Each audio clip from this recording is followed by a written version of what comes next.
Great to be here. Thank you, Brett. It's an honor and it's a pleasure. I'm excited to have yet another great conversation with you today.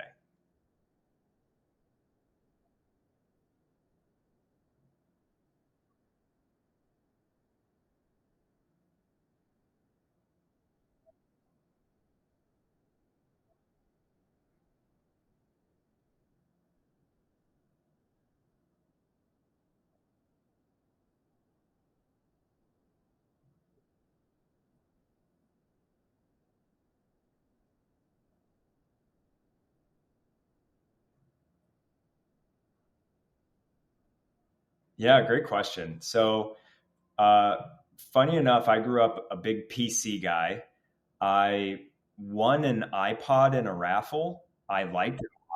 Yeah, but that was my only like Apple, experience. I was really unsure what I wanted to do during college and right after college. I had a bit of a knack for a broad range of things and focus areas, which made it difficult to focus and pick one. And so, right before I got a job offer from Apple, I was actually studying for the LSAT. I was interested in becoming a lawyer. Uh, yeah, but it ended up being an amazing fit at Apple. I worked in iTunes on the marketing team as a data analyst. I had my degree was in finance, which was at that time numbers and spreadsheets, and that's what the marketing team needed. So it was a really great fit. And right after I joined, the App Store launched, and given my background in media and video games growing up, it was a great fit for me to move over to the App Store editorial team, whereas my role to basically play the games and give my vote on which ones would be the best to feature on the front page of the App Store each week. And so it was a really great fit.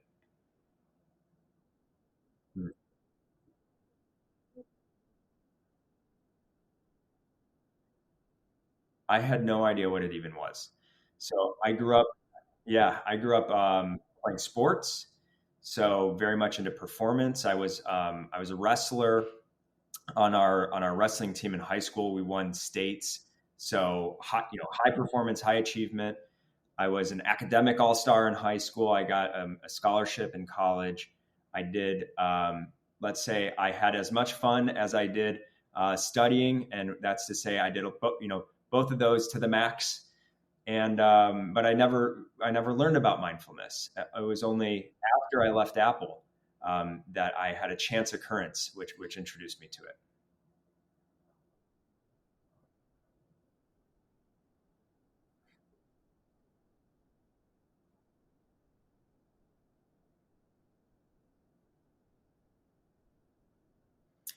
Yeah, so at the time, I stumbled into it actually through an interest in religions outside of Christianity. So I was born in a small town in Michigan. My family went to church. It happened to be a Christian church. I had no say in that. So I guess, that made me a Christian until I had questions. Yeah, questions that, people couldn't really answer or didn't really want to answer. So I let it go for a bit. And then I had an experience in college that uh, kind of stuck with me. Let's call it a wager I made with God, if God existed. And long story short, I asked God, if you exist, help me pass this exam and I'll do whatever you want for the rest of my life. And yeah, yeah. So a contract more than a wager. And that exam I actually had not studied for. I was guessing my way through it, and I just knew it was going to be a problem. If I didn't pass that exam, I was going to lose my scholarship. I was going to get kicked out of the honors college. I was going to be in trouble. So I asked God, I asked God, if you exist, help me pass this exam, and I'll do whatever you want for the rest of my life. So that next day, I woke up and I got a 97 on that test. It's like, whoa, uh-oh, shoot, I guess now I need to figure out, yeah, what is God and what am I now supposed to do for God? And so fast forward to about the year 2011, and I I stumbled into a group on Meetup where one of the attendees was a lady named Zoe Wild. She offered wildlife coaching, and I was like, all right, I like animals, but I'm pretty sure this has nothing to do with animals. So I looked up her profile, and she was a coach. I had no idea what a coach was. She had just come back from, I believe, Tibet. She, studied with Buddhist monks, and most importantly, at this time, she had done a lot of research into the world's religions. It's like, okay, let me ask this person what they think God might be. And so I set up a time to meet with her, and she shared with me that um, yes, there is a God, but there's much more to it than this in her mind. And the beginnings of this, she used a great analogy with me. Is that it's like, imagine you're at the beach, and you're looking into the ocean, and you see these very distinct waves. They're so distinct that someone could even surf on one with a surfboard. It's definitely a wave, and those distinct waves are like us as people, right? We are distinct people on this planet, but those waves are part of something much, much, much larger. They're part of the entire ocean. And the same way that those distinct waves are part of the entire ocean, us unique people are part of the entire universe, and that universe comes from God. And we can tap into that through meditation. And she walked me through a couple of guided meditations before introducing me into meditating without guidance, and it was pretty transformative for me. I really saw life differently from that point on. Still endeavoring to understand, okay, but what does God want me to do now? Uh, and we can come back to more over the years exploration into what that might be. But that was the beginning of meditation. I will say that I let go of it for nearly a decade, maybe half a decade, 5 years, until I was reintroduced to it. But I'll pause there. Yeah.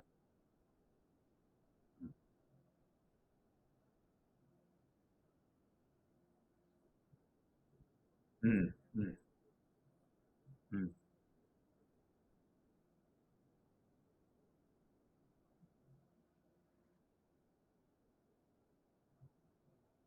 mhm, mhm. Totally.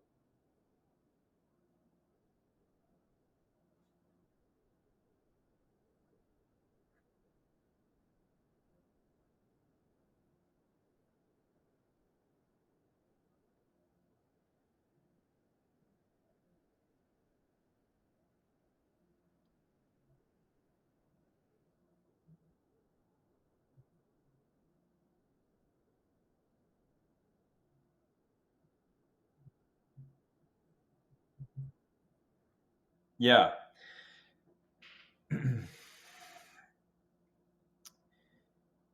I think some of the stories going back to the Bible always kind of resonated with me, where um, there's a question like, if someone is in dire straits and you have the capacity to help them, should you do that? And there's examples of people doing that, and that seemed like the right thing to do. That felt like, okay, if I have the capacity to do this, I should do this. And I'm not the first person to discover this. At a young age, working at Apple, making a lot of money, having a very prestigious role, at least for where I was in my career, it felt like I was just achieving at this very high level, but it wasn't quite fulfilling me.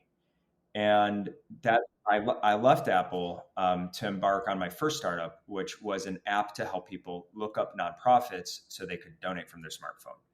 And behind the scenes on this was more transparency into where do your donations go, and what are the organizations doing, and what are the different types of organizations that are out there. And a lot of this stemmed from in 2010, there was an earthquake in Haiti, and there was a lot of attention on how well organizations and governments were able to remedy that situation.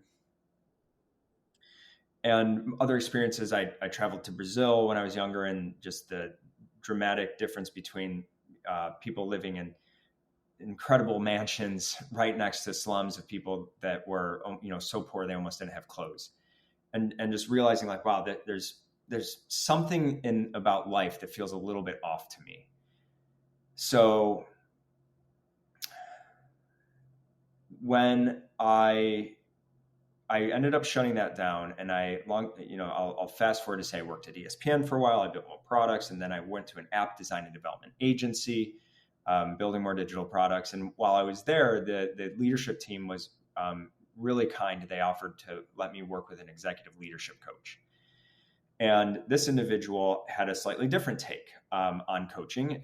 He incorporated mindfulness as part of not just tapping into the broader universe, but also for practicing a muscle of awareness, something that I was really unfamiliar with at the time, like basically completely ignorant of. What does it mean to be aware of my breath, aware of myself, aware of my emotions? And so with that and many other things, that this individual changed my life. His name's Helge Hellberg. He's a great individual, great guy. And he had an idea to take his one-on-one coaching and do a one-to-many digital platform. So that digital platform was the beginning of me really endeavoring into not just social impact broadly, but really impact on individuals by transforming how they think of themselves, and then therefore how they lead their own lives and can lead others through that. And so that was like a pretty big shift. I learned a lot in that, trying to build this digital coaching platform. We ended up shutting it down, but it stuck with me, and it's still with me today. And that's kind of the genesis of how I got in touch with the Vital team, which I joined last year.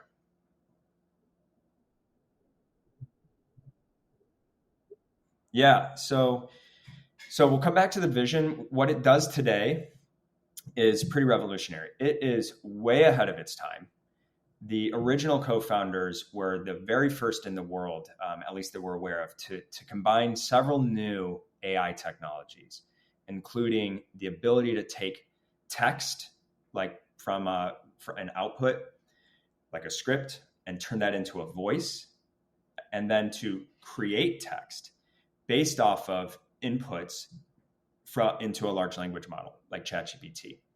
And they combine this with beautiful music to essentially create these custom crafted meditations built on demand uniquely for each user in the moment they want that meditation.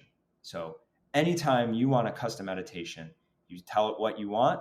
It takes a couple seconds to input it, and then you hit generate, and you get a beautiful guided meditation, whether it's a visualization, loving kindness, affirmations, mindfulness. And it's a really interesting way to get into meditation for the first time ever. People who have been meditating for years love it because they know that they can craft just the right meditation to help them shift their mindset. So in a sense, it's almost like micro coaching sessions for them. And that's really the opportunity that I saw around how important awareness is and mindfulness is to coaching, that we could use this custom AI powered meditation app as a base layer for doing more advanced coaching, where we're actually allowing the technology to ask you questions and help you reflect on your own thoughts, guide you towards new habits, help you explore your goals, help you explore your values. And so that's the future. And we've just started experimenting with that.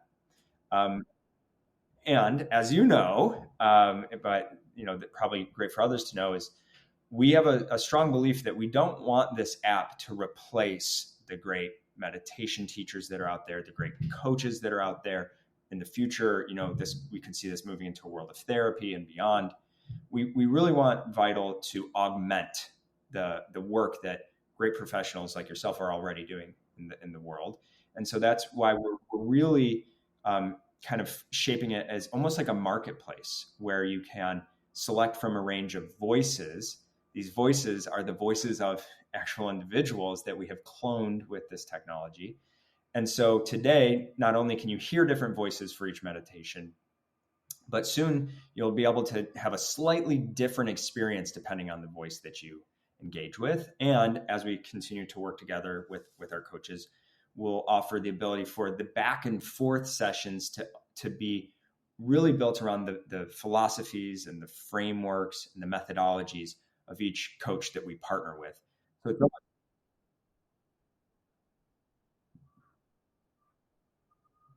exactly, exactly. Yep.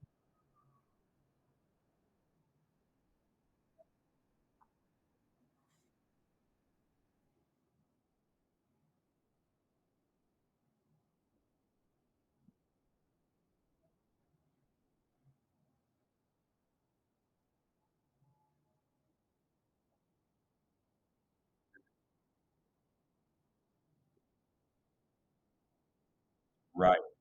Right.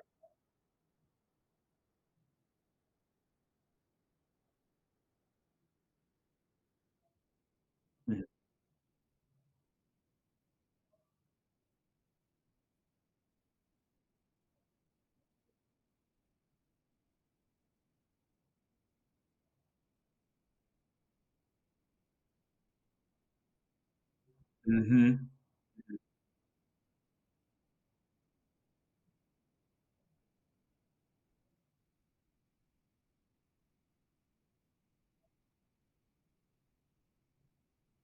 Totally.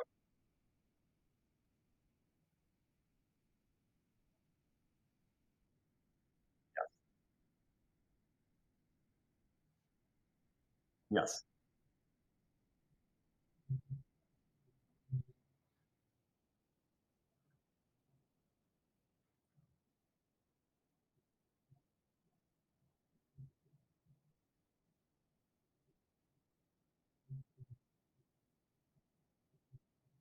Mm-hmm. Absolutely, yeah, and that triage is exactly right. It because it's so fast, right? And unlike your traditional meditation apps where you are browsing a catalog of pre-recorded content, and not to say it's not good content, but it's really tough to find the hey, my boss Bobby, was upset at me again for something that I thought we were on the same page about. I don't know what to do. It's going to be hard to find that meditation and calm. I'm going to, guarantee that it doesn't exist. Yeah. And so, and you can input that by tapping the record button. You say it in 5 seconds. You hit generate. 10 seconds later, you're listening to something on that. It's on that topic, and it's very unbiased. It's very caring. It's very supportive, and so it lowers your cortisol levels almost immediately. It really makes you feel heard. It makes you feel supported, and within like a couple minutes, you will feel completely different than you were feeling just prior. And you can practice these concepts that there's tweaks to it, right? I had never done affirmations before. I discovered Vital. So saying nice words about yourself can have a really profound impact, and Vital can yeah, and so if you've never done that before, Vital will literally guide you on how to do it, and then you don't need to use the app any given day when you're kind of feeling down. Just remind yourself, like, no, I am, great. I am this. I am positive, and so on and so forth. Same goes with loving kindness. Same goes with mindfulness. Same goes with visualization. We have 8 techniques in total, including unguided, which is now what I use the most to basically, tap into that broader universe of everything. And we have a streak counter as well. So the way I think of it is when I see my streaks going up, I know that's correlated with feeling really great on a regular basis. That's right. Yeah.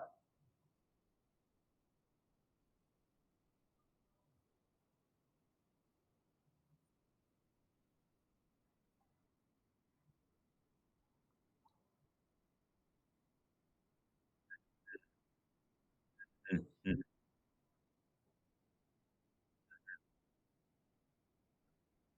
Yeah, well, language is a big one. So we have 5 different languages, and so we have customers all around the world: Spanish, French, German, Japanese, Italian, and English. Or sorry, no, yeah, and we also have the ability to save meditations on the iPhone app.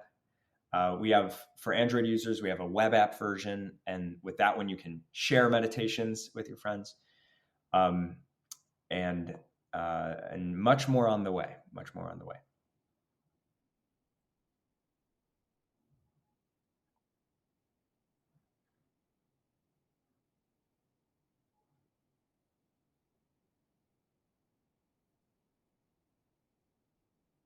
Hmm. Hmm. Hmm.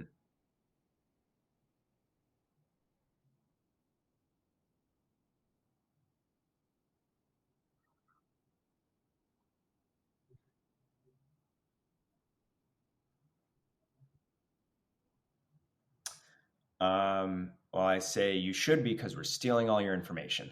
No, I'm just kidding. So it's really understandable.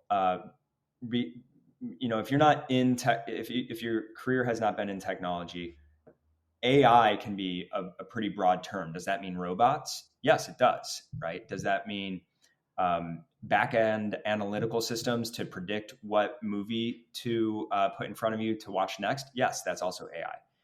Is it like yeah? Hmm. Yeah. So AI is this really broad term, and um, it does get into this world of conversations, and it there people have heard of like training an AI that uses data to inform these models. Well, is it your data when you're talking to it? No, that's not how you're training the model necessarily. You can use, and so there's all these caveats that if you're being really honest with people, it can get confusing. So the first thing we say is like, look, we get it, and most important is we don't use your data for anything that we're doing. It's all private, secure. That is not part of our business model. It's a simple transaction. After you get to try it unlimited as much as you want for 7 days. And then if you want to continue to use it, it's $9.99 a month. That's the transaction. We don't use your data like a social network would to put ads in front of you or to do anything with the model. And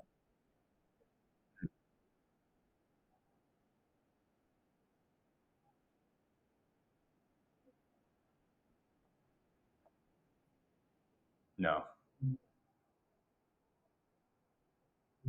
that's right. That's right. Um,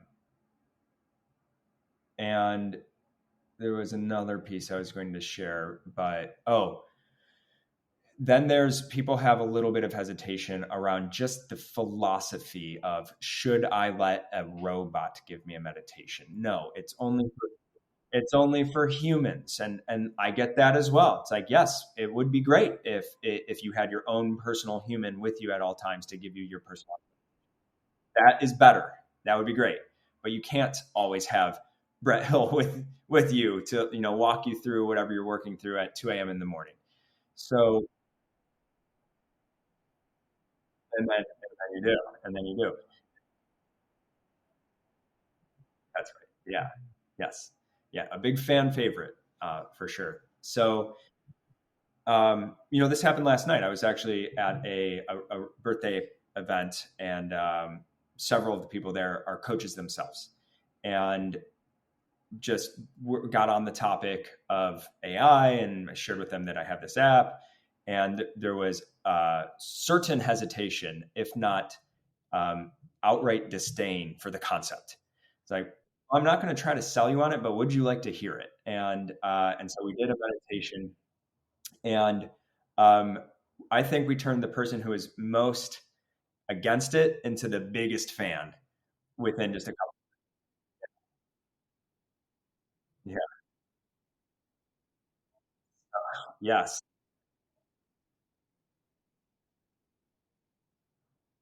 Yeah. Exactly. Yeah. Yeah. Yeah. So I think over time, as people have an opportunity to engage with new AI based products, their appetite and their willingness for trying something like Vital will hopefully increase. Most of our current customers they're innovators, they're technologists. They were actually thinking of building Vital themselves. They found us and they're like, oh, this is easy. I'll just use what you guys already have. So we know we're very early with what we're doing, and hopefully thanks to you and opportunities like this to speak directly to folks, this can help quell some concerns that the AI is not going to give you bad advice. It's not using your data to do anything with that, and really just got to try it to really get a feel for it.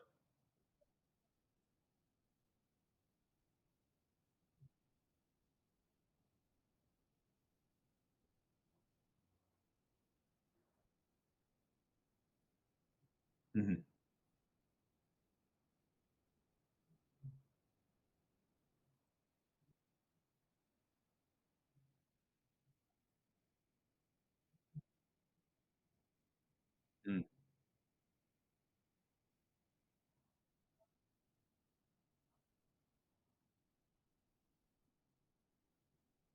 Mm-hmm. Mm-hmm.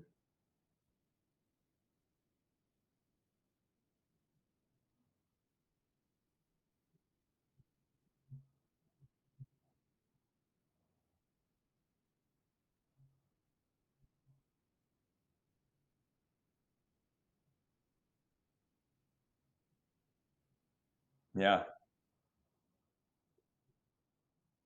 awesome.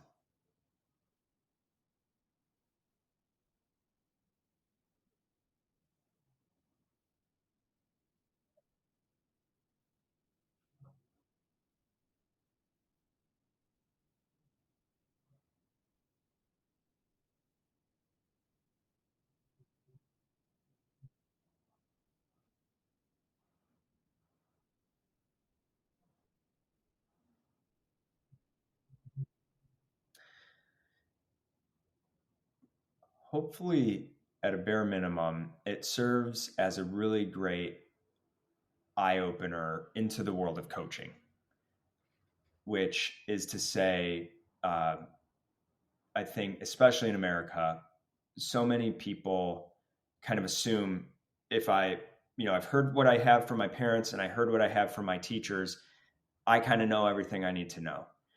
Well, that's really not true. Even people who study the brain are learning new things about the brain all the time, and not every one of your teachers is a brain expert. And one of the most important things I think about that I think we as human beings need to understand is how does our brain work? How does our nervous system work? How does that work for us? And how does that possibly work against us? Even if it's not our own fault, by the time you are old enough, it becomes your responsibility to take action on things that are no longer serving you. But it's really hard to do on your own.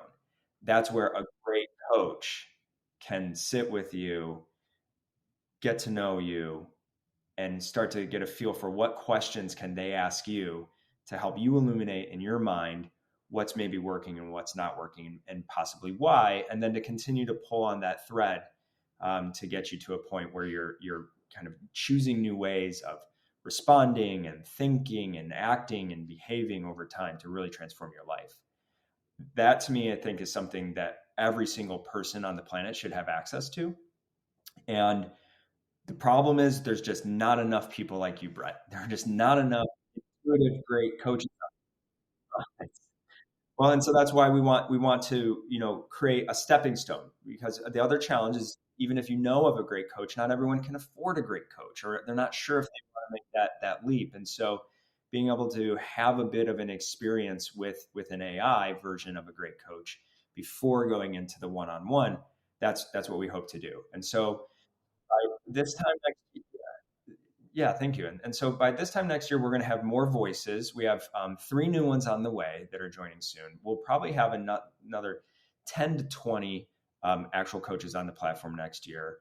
And while we have a long list of meditation oriented features that our customers are asking us for, that'll all be added here soon.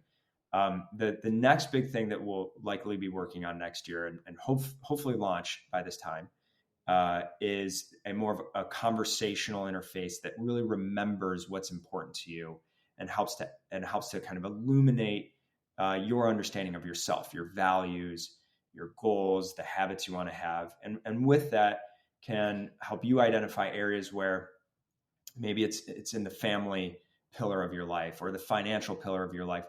Where are you not quite where you want to be, and how do you focus on making adjustments to get to where you want to be? The basics of coaching, I'd like to call it, and we hope to have that, by this time next year, and then the following year would be the more advanced workshops, where if you want to, if you are specifically a coach yourself and want to work with a coach of the coaches, when you engage with Brett Hill on Vital, you'll have that more specific type of workshop. Um, we hope to offer that.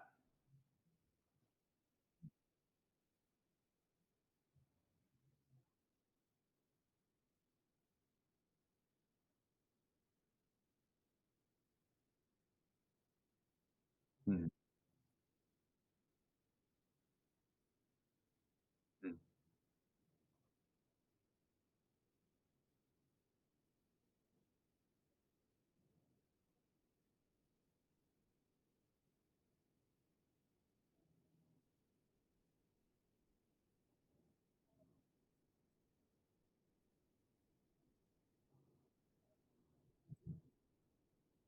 Mm-hmm.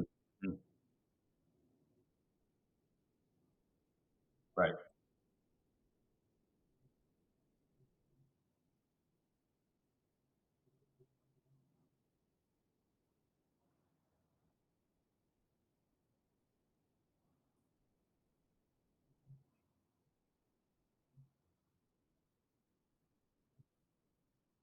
Exactly. Yep.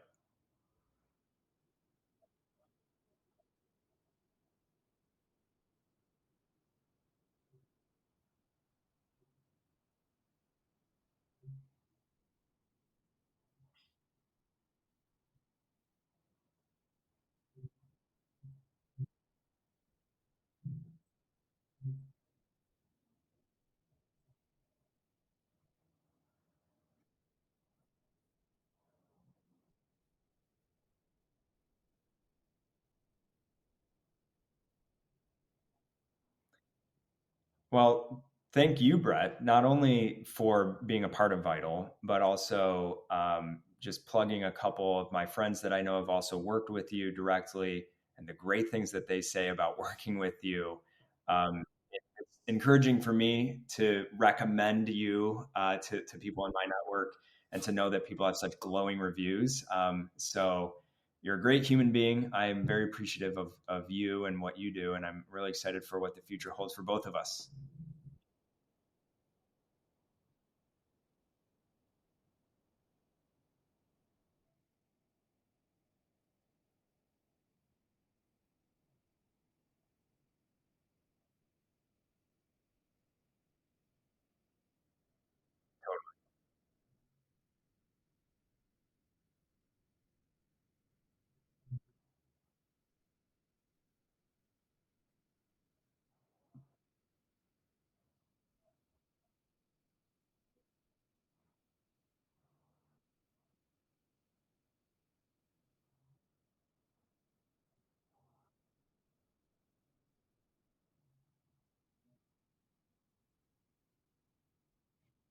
Yes.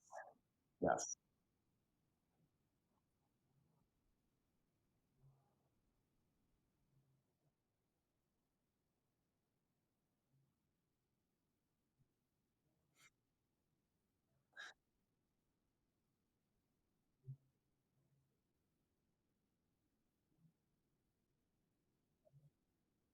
Thank you.